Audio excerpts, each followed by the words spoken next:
দেখতে দেখতে অনেকটাই সময় কেটে গেছে, আমাদের এই চ্যানেলে কোনো ভিডিও আপলোড করা হয়নি। তাই বলে কি ফোন লঞ্চ হওয়া কমে গেছে? তা কিন্তু নয়। জুন মাসে যতটা ফোন লঞ্চ হয়েছে তার চাইতে জুলাই মাসে কিন্তু অনেক বড় ধামাকা হতে চলেছে।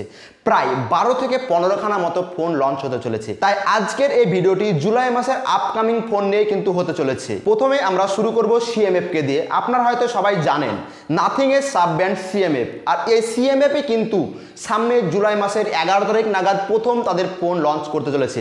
সেই ফোনটির নাম রাখা হয়েছে সিএমএফ ফোন অন।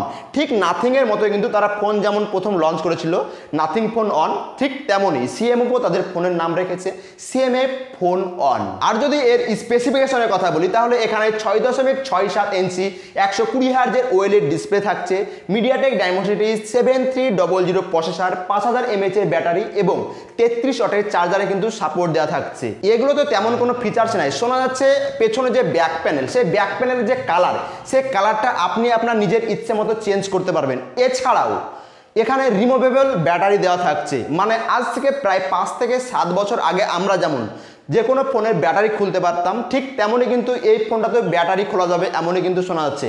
কি জানি, আমাকে মনে হচ্ছে পুরনো সেই স্মৃতির কথা মনে করিয়ে দিচ্ছে। এরপরে আমরা যে ফোনটির কথা বলবো সেটা কিন্তু 20,000 রুপির মধ্যে অনেক বড় ধামাকা হতে চলেছে। মোটোরোলার তরফ থেকে মোটো G85 এই ফোনটিও কিন্তু 20,000 রুপির মধ্যে লঞ্চ করতে চলেছে। আর যদি আমি লঞ্চ ডেটের কথা বলি তাহলে জুলাই মাসের 3rd উইক নাগাদ কিন্তু এই ফোনটি আমাদের ইন্ডিয়াতে লঞ্চ হতে পারে। তো আপনারা যারা 20,000 রুপির মধ্যে কার্ড ডিসপ্লে খুঁজছিলেন তাদেরই কিন্তু এবার স্বপ্ন পূরণ হতে চলেছে। এখানে 6.67 ইঞ্চি 120 হার্জের পিওএলইডি ডিসপ্লে সাপোর্ট দেওয়া থাকছে, 6S Gen 3 প্রসেসর, এছাড়াও কিন্তু 50+ 8 মেগাপিক্সেলের রিয়ার ক্যামেরা এবং 5000 mAh এর ব্যাটারি এবং 33 ওয়াটের কিন্তু চার্জারের সাপোর্ট দেওয়া থাকছে এখানে। এমনকি এও শোনা যাচ্ছে এখানে IP68 এর মতো রেটিংও দেওয়া থাকতে পারে। আর যদি এমনই হয় সেক্ষেত্রে 20,000 রুপির মধ্যে সবচাইতে বেস্ট অলরাউন্ডার ফোন কিন্তু এটি হতে পারে আমার মনে হচ্ছে। এরপর শোনা যাচ্ছে স্যামসাংয়ের তরফ থেকে স্যামসাং গ্যালাক্সি M35 এই ফোনটিও সামনের জুলাই মাসের 3rd উইক নাগাদ কিন্তু লঞ্চ হতে পারে। আর আমরা বেশ কয়েকদিন ধরে কিন্তু আমরা দেখেছি 20,000 রুপির মধ্যে কিন্তু তাদের কোনো ফোন নেই। আর এই ফোনটি যদি 20,000 রুপির মধ্যে লঞ্চ করে সেক্ষেত্রে সেই জায়গাটা কিন্তু পূরণ হতে পারে এবার স্যামসাংয়ের। এখানে এক্সিনোজের 1380 চিপসেট দেওয়া থাকছে, এর পাশাপাশি কিন্তু 6000 mAh এর ব্যাটারি এবং 25 ওয়াটের চার্জারের কিন্তু সাপোর্ট দেওয়া থাকছে। আর আমরা কয়েক বছর ধরে কিন্তু দেখেছি স্যামসাং তাদের চার্জারের জায়গাটা কিন্তু উন্নতি করতে পারেনি। তো এই জায়গায় আমি বলবো তাদেরকে কিন্তু চার্জের যে জায়গাটা সেই জায়গাটা কিন্তু একটু উন্নতি করার প্রয়োজন আছে। এবার যদি কেউ 20,000 রুপির মধ্যে স্যামসাংয়ের কেউ ফোন নিতে চান সেক্ষেত্রে এই ফোনটির জন্য কিন্তু আপনারা ওয়েট করতে পারেন। তবে আমরা স্যামসাংয়ের M সিরিজের ফোনে কিন্তু কয়েক বছর ধরে দেখছি ক্যামেরাতে কোনো উন্নতি করেনি। অন্যান্য কোম্পানির ফোন তারা কিন্তু ক্যামেরাতে অনেকটাই উন্নতি করে ফেলেছে, স্যামসাংয়ে কিন্তু এই জায়গাটায় উন্নতি করার কিন্তু অনেকটা প্রয়োজন আছে।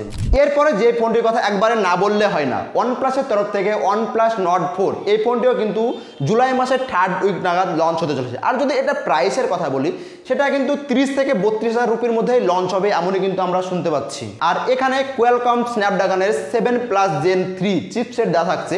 আর এর কারণে কিন্তু ফ্ল্যাগশিপ লেভেলের পারফরমেন্স কিন্তু প্রোভাইড করতে পারে এই ফোনটি। 50 মেগাপিক্সেলের ডুয়াল রিয়ার ক্যামেরা থাকছে, এর পাশাপাশি 5500 mAh এর ব্যাটারি এবং 100 ওয়াটের ফাস্ট চার্জারে কিন্তু সাপোর্ট দেওয়া থাকছে। এছাড়াও আরও অনেক ফোনের রুমার শোনা যাচ্ছে যে ফোনগুলো সামনের মাসে লঞ্চ হতে পারে। আর এই তথ্যগুলো আপনার সঙ্গে শেয়ার না করলে হয় না বলেই কিন্তু শেয়ার করছি। শোনা যাচ্ছে সামনের মাসে রিয়েলমির তরফ থেকে রিয়েলমি 13 সিরিজের 3টি ফোন লঞ্চ হতে চলেছে, রিয়েলমি 13, রিয়েলমি 13 প্রো এবং রিয়েলমি 13 প্রো প্লাস। অবশ্যই এই ফোনগুলো আমাদের দেশে লঞ্চ হচ্ছে না, চায়নাতে লঞ্চ হচ্ছে এমনই কিন্তু শোনা যাচ্ছে। আর যদি রিয়েলমি 13 সিরিজের ফোন লঞ্চ করে থাকে সেক্ষেত্রে কিন্তু রেডমিও পিছনে থাকবে না, কারণ রিয়েলমি 13 সিরিজের সঙ্গে কিন্তু রেডমি তাদের রেডমি 14 নোট 14 এই সিরিজটি কিন্তু কম্পিটিটর করবে। তো যাই হোক, দেখা যাক সামনের মাসে যদি চায়নাতে লঞ্চ হয়ে থাকে।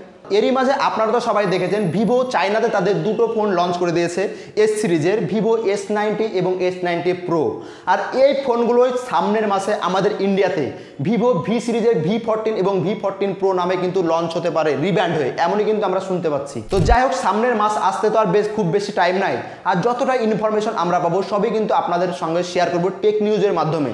আর এর জন্যই কিন্তু আমরা বলবো যে আপনারা আমাদের এই চ্যানেলে যদি এখনও নতুন হয়ে থাকেন সেক্ষেত্রে অবশ্যই আমাদের এই চ্যানেলটিকে সাবস্ক্রাইব করে নেবেন এবং বেল আইকনটি অল প্রেস করে নেবেন, যাতে এই রকম ভিডিও যখনই আমরা পাবলিশ করব সঙ্গে সঙ্গে আপনাদের কাছে গিয়ে যাতে নোটিফিকেশনটি গিয়ে পৌঁছায়।